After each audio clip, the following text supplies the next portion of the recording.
Bonjour. Passons maintenant aux formules 34 à 36. La purification de la bouche avec la solution de soude. Il existe une introduction qui est connue dans la pyramide de Pépi Ier pour la formule numéro 34. Il en saisira vers sa main, il en saisira pour sa bouche, l'une après l'autre. Nous allons maintenant vous montrer les formules 34 à 36 qui sont dans la pyramide d'Unas. La formule 34. La solution de soude. La solution de soude. Ouvre ta bouche. Ô Unas, puisses-tu goûter sa saveur devant les chapelles divines. Ce qu'a craché Horus, la solution de soude. Ce qu'a craché Seth, la solution de soude. Ce qui réconcilie les deux maîtres, la solution de soude. Parole à prononcer 4 fois. Sois purifié avec les suivants d'Horus. Du natron de Haute-Égypte et 5 pastilles d'Éléithiaspolis. Et à nouveau, nous retrouvons une introduction avant la formule numéro 35 avec Pépi Ier. Il en saisira vers sa main, il en saisira pour sa bouche, l'une après l'autre. Tu te purifies, Horus se purifie, tu te purifies, Seth se purifie. Tu te purifies, Thoth se purifie, tu te purifies, le Dieu se purifie. Tu te purifies toi-même, toi qui es parmi eux. Ta bouche est comme la bouche d'un veau de lait le jour de sa naissance en cela. Natron de Basse-Égypte et 5 pastilles de Chétépet. Passons maintenant à la formule numéro 36. Les 3 premiers paragraphes sont semblables à la formule précédente. Nous allons vous montrer ceux du roi Unas, encore une fois. Ceux de Téti, Pépi Ier et Net se ressemblent.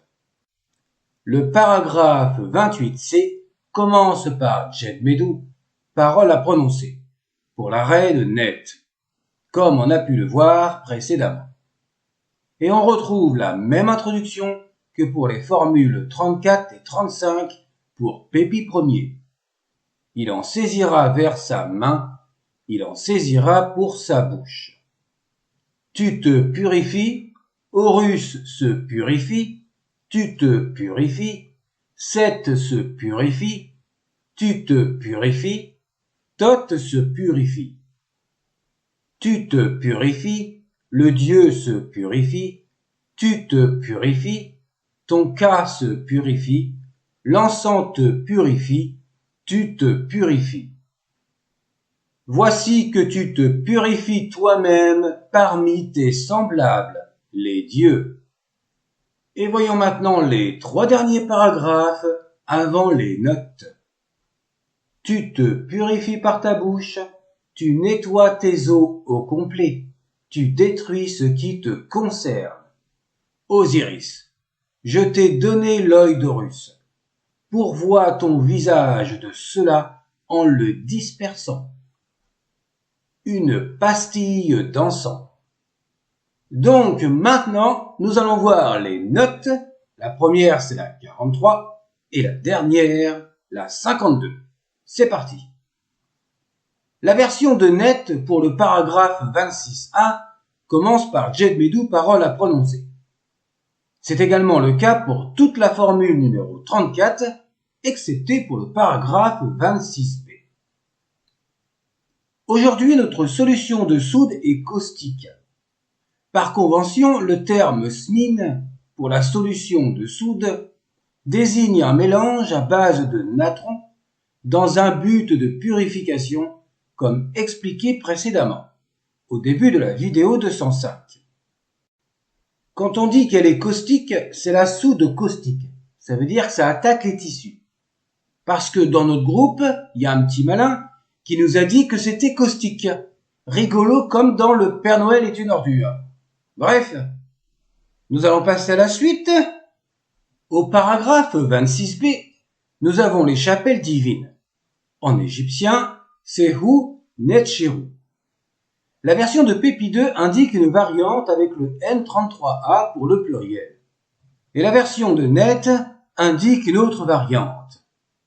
Le hiéroglyphe O169A est une figuration d'un endroit couvert et il est utilisé en déterminatif pour ces lieux. En combinaison avec Netcher, il désigne la chapelle divine, où est conservée la statue du dieu. On l'appelle également le Naos. Les versions d'Unas et Pépi 2 emploient le hiéroglyphe O175B pour transcrire directement Sei Netcher. Les hiéroglyphes O175 et O175A ne sont que des variantes graphiques utilisées aux époques tardives et gréco-romaines. C'est juste une information qui pourra être utile un jour ou l'autre.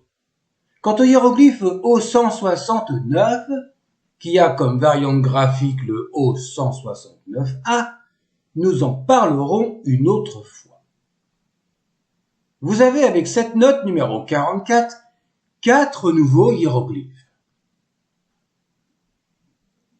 Note numéro 45. Les paragraphes 26C et D mentionnent le verbe cracher, ishesh, avec le déterminatif D154. Ce hiéroglyphe indique une bouche qui salive. Il est assez proche du D26 dans son rôle de déterminatif. Il est utilisé en idée pour désigner le repas du matin ou le petit déjeuner, Yaoura, littéralement le lavage de la bouche. Nous le verrons dans la formule 87 et on le trouve également en déterminatif d'aliments et de poison. C'est encore un nouveau hiéroglyphe que nous vous présentons. Le paragraphe 26D indique pour Pépi 2 et Nate les inhilitaires du dieu Seth, c'est Tesh, à la place du E21. Nous apprenons également que la solution de soude provient du dieu Horus et du dieu Seth suite à leur affrontement. Note numéro 46. Le paragraphe 26E mentionne Nebui, les deux maîtres. C'est une épithète pour Horus et Seth. Le hiéroglyphe G139, dupliqué, indique un faucon sur le signe Neb qui signifie maître.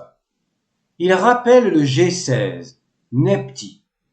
C'est un nouveau hiéroglyphe, le G139. La version de Pépi 2 indique une variante, dont le deuxième hiéroglyphe n'est qu'une autre graphie du G7. Et cette graphie n'est pas répertoriée dans le J-Sèche. Dans les textes des sarcophages du Moyen Empire, il existe la variante écrite avec le E21E pour représenter le dieu Seth. C'est encore un nouveau hiéroglyphe. Il en reste encore des nouveaux dans cette vidéo, et quelquefois on en rajoute comme les O175 et dernièrement le E21E. On est encore loin des 7128 hiéroglyphes présents dans le logiciel J-Sèche. Mais on s'en rapprochera au fur et à mesure. Voyons maintenant la note numéro 47 qui termine la formule 34. Le paragraphe 26F est similaire au 23P, en indiquant les éléments nécessaires à la formule. Les suivants d'Horus, Shemsu-Hor, désignent les dieux et en même temps les souverains du passé. Pour information, le serviteur d'Horus désigne également le défunt et l'expression « être serviteur d'Horus » désigne le fait d'être quelqu'un de droit, de correct.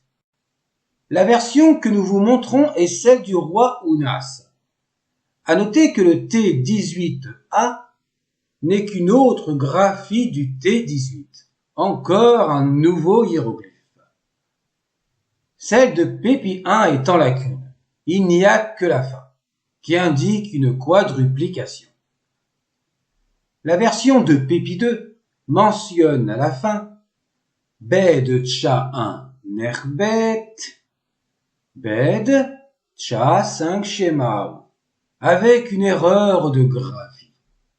Celle de Net avec la ville Eleitiaspolis en lacune, et le verbe hesmen et ses variantes signifient purifier, nettoyer, purger au natron. Le hiéroglyphe R9, déjà expliqué dans la note 35 de la vidéo 205, indique également le quadrilitère hesmen, que vous pourrez rajouter à votre liste pour celles et ceux qui répertorient tous les hiéroglyphes et leurs valeurs. Note numéro 48. Les paragraphes 27a à 27c sont ceux qui sont inscrits dans la pyramide d'Unas. Ceux de la pyramide de Téti, Pépi 1 et Net, sont similaires et ceux de Pépi 2 sont en lacune. Et ceux de Pépi 1 et Net commencent par Jed Medou, parole à prononcer. Et à nouveau le R9 qui indique un autre quadrilitère, Snetcher. Décidément, on va de surprise en surprise. À noter qu'une autre traduction est possible. Ton natron est le natron d'Horus. Ton natron est le natron de Seth. Le mot Snetcher traduit également le mot encens. Mais dans ce contexte, cette traduction n'est pas valable. L'encens est utilisé certes pour purifier par des émanations, mais pas pour le mettre dans la bouche. Néanmoins, nous en reparlerons dans la note numéro 52. Le paragraphe 27d est assez similaire avec celui de Pépi Ier. Les autres sont lacunaires. Note numéro 49. Comme dans les formules précédentes, nous avons une désignation des éléments clôturant la formule.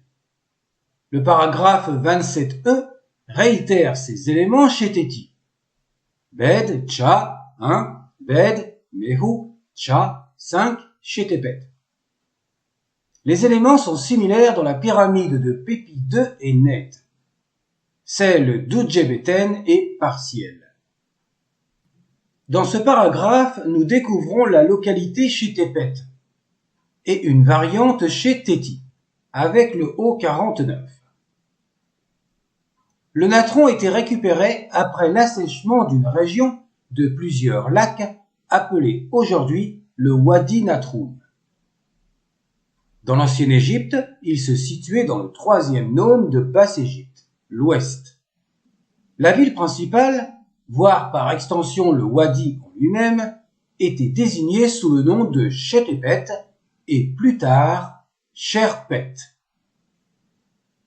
Cette lexie est très intéressante car on la retrouve dans les formules 356 et 368, mais avec un sens totalement différent. Ce n'est pas utile d'en parler maintenant puisqu'un jour on y sera. Oui, c'est clair, mais pas pour tout de suite, hein. Et on fera un rappel vers la note numéro 49 de la vidéo 205. Passons maintenant aux 3 dernières notes. Note numéro 50. Les versions de Téti, Pépi 2 et Net sont semblables à celles du roi Unas pour le paragraphe 29a. La version d'Udjebeten est difficile à comprendre en raison de la grande lacune du début. Le signe W40 est une graphie du W9. Il possède également la valeur du trilitère Renem. C'est un nouveau hiéroglyphe. Le scribe aurait rajouté le T1 en confondant avec le verbe tem au complet et Renem unir, rassembler. Car la désinence en point tout ou point out n'existe pas dans la grammaire de l'Ancien Empire. Ce qui donnerait, avec la traduction, tu nettoies tes os qui ont été rassemblés.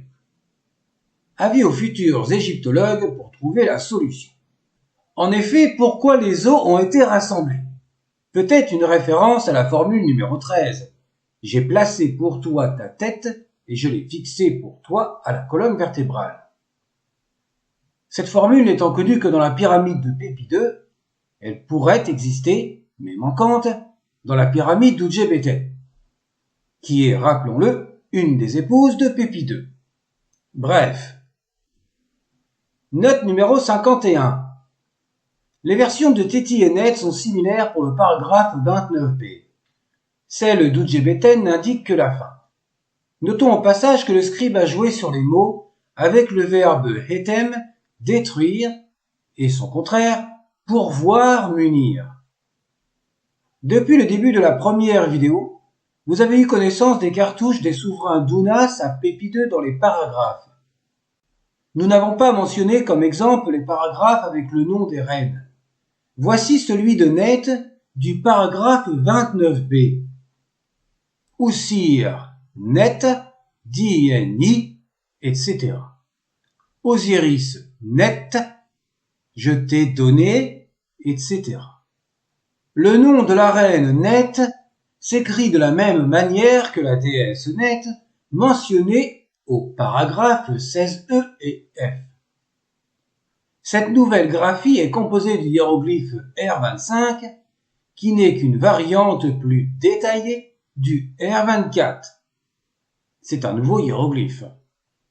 Il prendra également la valeur de l'unilitaire N par acrophonie à la période gréco-romaine.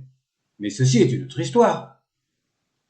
Au paragraphe 16e et F, nous n'avons pas parlé de ce nouveau hiéroglyphe. Nous avons attendu ce paragraphe 29b avec la reine Net. On fait d'une pierre deux coups. Quant aux autres reines Hippout II, Oudjébéten et Ankenes Pépi II, leurs écritures n'apportent pas de nouveaux hiéroglyphes dans les textes des pyramides, parce qu'ailleurs c'est le cas, mais restons dans nos textes des pyramides. Passons maintenant à la dernière note, la numéro 52. Les formules 25 à 31 indiquent l'encensement ou la fumigation. Les formules 32 à 36 indiquent la purification avec le natron et la solution de soude. À la fin de la formule 36, le paragraphe 29c se traduit par Snetcher Cha 1, une pastille d'encens. Cette version est dans la pyramide d'Ounas. Celles de Pépi II et Net ont une variante. La question que l'on se pose est pourquoi le scribe emploie dans la formule du natron le mot encens? Serait-ce à nouveau une erreur comme dans la note numéro 35, où la pastille d'encens serait à prendre en plus du natron et de la soude? Une autre hypothèse.